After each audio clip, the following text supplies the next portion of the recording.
ये आपका cut off का एनालिसिस है और हम यहाँ पे आपको बताने वाले हैं कि आपकी एक्सपेक्टेड कट ऑफ कहाँ तक जा सकती है पिछले सालों के एक्सपीरियंस को देखते हुए, साथ ही साथ और कौन कौन से फैक्टर हैं जो कट ऑफ पे डालेंगे वो भी हम बात करेंगे यहाँ पे। तो पूरा एनालिसिस करेंगे क्वेश्चन पेपर का भी और बाकी फैक्टर्स का भी, और फिर आपको बताएंगे कि आपकी एक्सपेक्टेड कट ऑफ किस किस कैटेगरी में रह सकती है, चाहे आप SC हो, ST हो, OBC हो या कोई और कैटेगरी में हो, इंटरनल हो या एक्सटर्नल। ओके, तो सबसे पहले हम बात कर लेते हैं कि क्वेश्चन पेपर का लेवल कैसा था। तो क्वेश्चन पेपर का level most of the students जो कि आप लोग बता रहे हैं वो बता रहे हैं कि ये मॉडरेट था, ना ज़्यादा टफ था ना ज़्यादा आसान था। हालांकि कुछ सवाल जो हैं वो अकाउंटेंसी वगैरह के टफ थे, लेकिन यहाँ पे भी 18-20 सवाल करने वाले थे। इसके बाद अगर हम बात करें इंग्लिश की, तो यहाँ पे भी तकरीबन 15 सवाल करने वाले थे, 12 से 15 सवाल तक। और उसके अलावा अगर किसी बच्चे की अच्छी इंग्लिश रही होगी तो शायद उसने 18-20 सवाल तक भी यहाँ पे किए होंगे। एनीवे, बिजनेस स्टडीज़ बहुत नॉर्मल सी थी, तो उसमें कोई ज़्यादा दिक्कत किसी को हुई नहीं होगी। इकोनॉमिक्स और मैथ्स स्टैटिस्टिक्स वगैरह में 3-4 सवाल छोड़ करके बाकी सब ठीक ठाक थे। GS में भी 2-3 सवाल छोड़ करके बाकी सब आसान था।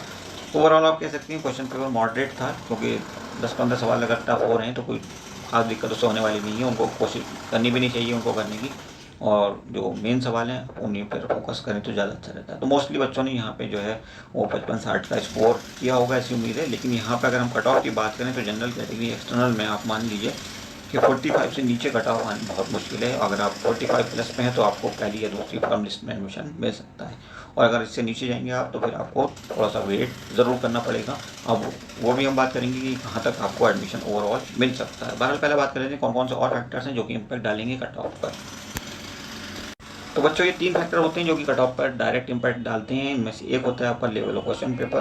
क्वेश्चन पेपर का लेवल आप बता रहे हो कि मॉडरेट था, इसका कोई खास फर्क पड़ने वाला नहीं। ठीक है, 15-20 सवाल तक तो इस तरह के आते हैं जिनको करना वाकई मुश्किल होता है, अदरवाइज हर कोई टॉप कर दिया करे, तो उनको हर कोई बच्चा नहीं कर पाता। ओके, बाकी अगर 50 से 60 सवाल नॉर्मल हैं तो पेपर वो ठीक ठाक माना जाता है। और अगर हम नंबर ऑफ स्टूडेंट्स की बात करें तो ये तो देखिए लगातार बढ़ रहा है, जो कि पिछले साल का था तकरीबन 7,582 स्टूडेंट पिछले साल बैठे थे। कितने? 7,582 इन लोगों ने फॉर्म भरा था, लेकिन इसका तकरीबन 50%, 3,742, 3742 इतने बच्चे जो हैं वो फाइनली एग्जाम में बैठे थे। तकरीबन यही हालत जो 50% के आसपास, बट ये कम से कम 8,000 जरूर होने वाला है। तो 8,000 के बदले 4,000 यहाँ पे बच्चे बैठने वाले हैं। अगर 50% प्रेजेंस भी होती है तो पिछले साल तो ज़्यादा ही रहेगी, प्रेजेंस कम नहीं होने वाली, क्योंकि पिछले साल तो आपको पता है कोविड का क्या सीन था, कोई भी घर से निकलने के लिए तैयार नहीं था, बहुत बुरे हालात थे। ओके, तो इस बार जो है हालात कंपेरेटिवली काफ़ी बेटर हैं, तो नंबर ऑफ स्टूडेंट तो बढ़ना ही बढ़ना है। दूसरा फैक्टर ये होता है कि नंबर ऑफ स्टूडेंट्स इसलिए भी बढ़ते हैं क्योंकि लगातार लोगों को एजुकेशन की वैल्यू पता चल रही है, लगातार अवेयरनेस फैल रही है लोगों के बीच में, इंटरनेट और ज़्यादा फैल रहा है, हर कोई मोबाइल का इस्तेमाल करने लगा है। तो अब जब पहले लोगों को पता नहीं चलता था कब फॉर्म निकलने वाले हैं, पूरी जानकारी नहीं होती थी, अब काफ़ी हद तक जानकारी ईजी हो गई है। ओके, तो ये फैक्टर आपके फेवर में नहीं जाएगा, ये फैक्टर तो कट ऑफ को ऊपर की तरफ ही लेकर के जाने वाला है। लेकिन इससे कितना इम्पैक्ट पड़ेगा? ज़्यादा से ज़्यादा 1 नहीं तो 2 नंबर का फर्क पड़ सकता है, इससे ज़्यादा फर्क इससे नहीं पड़ेगा अकेले फैक्टर से। उसके बाद नंबर ऑफ सीट्स की बात करें, नंबर ऑफ सीट्स में इस बार कोई चेंज नहीं हुआ है और उम्मीद भी नहीं है कि चेंज हो जाएगा, क्योंकि ऐसा कभी कभार होता है, 4-6 साल में एक आध बार थोड़ी बहुत सीट्स बढ़ने के चांस होते हैं, उससे पहले नहीं होते। आप उम्मीद नहीं कर सकते कि ये फैक्टर जो है आपके फेवर में जाएगा, नंबर ऑफ सीट तो यहीं रहने वाली है। तो ये फैक्टर भी आप कह सकते हैं कि थोड़ा बहुत ड्रैग करेगा ऊपर की तरफ, इसका कोई इम्पैक्ट नहीं आने वाला।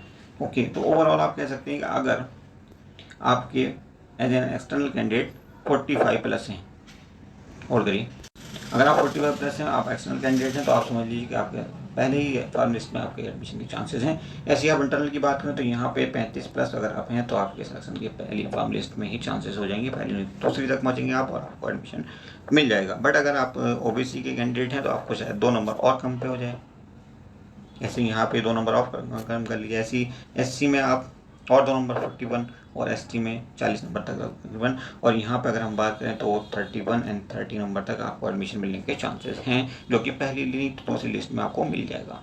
बट अगर आप में से कोई बच्चा ऐसा भी है जिसका किसी रीजन से भी एग्जाम सही नहीं हो पाया, बहुत से बच्चों की घरेलू प्रॉब्लम होती है, बहुत से बच्चों को खुद काम करके कमा के खाना होता है, तो उनकी एक अलग प्रॉब्लम होती है, और बहुत से बच्चे ऐसे भी होते हैं जो लापरवाही कर देते हैं। तो ये सब चलता रहता है, बचपन है तो बहुत से बच्चे कुछ एक्स्ट्रा एंजॉय कर लेते हैं, तो फोकस नहीं कर पाते पढ़ाई पे। बहरहाल पढ़ाई पर फोकस करना चाहिए, एंजॉयमेंट अपनी जगह, बट पढ़ाई अपनी जगह, ये बहुत इंपॉर्टेंट चीज़ है। तो ये आपका एनालिसिस है, इतने तक बच्चों को डायरेक्ट एडमिशन मिल जाएगा। अगर आप बात करें वेटिंग लिस्ट की तो देखिए यहाँ पे सीट्स ज़्यादा तो है नहीं BCom में, बट स्टिल बच्चे छोड़ते हैं सीट्स की। अगर हम बात करें तो BCom में जो MU में सीट्स फिलहाल हैं वो तकरीबन हैं बॉयज़ के लिए 180 और गर्ल्स के लिए 100। तो कंपेरेटिवली जामिया तो ज़्यादा सीट है, लेकिन फिर भी उतनी नहीं है जितनी BA में तो कई सौ सीट्स हैं, 1200-1500 करीब। ओके, तो यहाँ पर उतनी बड़ी तादाद में स्विच नहीं करते, बट फिर भी कुछ बच्चों को एमयू के अलावा जो इंटरेस्ट मेन होता है वो ड्यू में होता है, तो वो ड्यू के लिए इसे छोड़ देते हैं। कुछ जेएनयू में जाना चाहते हैं इसलिए वहाँ छोड़ देते हैं। कुछ बच्चे प्रॉक्सिमिटी की वजह से जामिया के आसपास के अगर वो रहने वाले हैं तो जामिया में ही रुक जाते हैं, वो नहीं जाते हैं एमयू किसी रीजन से। और ऐसे ही बहुत सारे बच्चे होते हैं जिनकी कुछ मजबूरी के चलते हुए एमयू शायद नहीं आ पाते, और कुछ ऐसा भी होता है जैसे बीएचयू वगैरह में शिफ्ट हो जाते हैं तो वो एमयू को प्रेफर नहीं करते। और कुछ और हो सकता है सीए वगैरह करना चले जाएँ तो वो ड्रॉप मार करके बीकॉम में वो ना लौटें, तो ऐसे बच्चे सीट अक्सर छोड़ देते हैं। फिर भी हम ये कह सकते हैं कि अगर 150 तक आपकी वेटिंग आ जाए तो आपको एडमिशन यहाँ पे मिल जाएगा। और इसका सीधा सा मतलब ये है कि अगर आपके 27-28 नंबर भी आ गए तभी आपको एडमिशन बीकॉम में 27-28 नंबर पर मिल जाएगा। वेटिंग आएगी लेकिन आपका वेटिंग क्लियर हो जाएगा, तो कोई दिक्कत कहीं से कहीं तक हो नहीं सकती। उम्मीद है कि आपको सबको एडमिशन मिल जाएगा। फिर भी अगर आपका कोई सवाल अभी छोटा है जिसका हमने आंसर नहीं किया तो आप वो सवाल कर सकते हैं, और कोशिश करिए कि आप सवाल जो हमसे पूछें सीधे टेलीग्राम ग्रुप से जुड़कर पूछें या फिर आप यूट्यूब पर पूछें। टेलीग्राम में आपको बहुत सारे सवालों के जवाब हमारे बगैर दिए ही मिल जाते हैं। बहुत सारे सीनियर बच्चे होते हैं जो आपको अपना एक्सपीरियंस शेयर करते हैं, बहुत सारे स्टडी मटेरियल वो लोग शेयर करते हैं, हम भी शेयर करते हैं।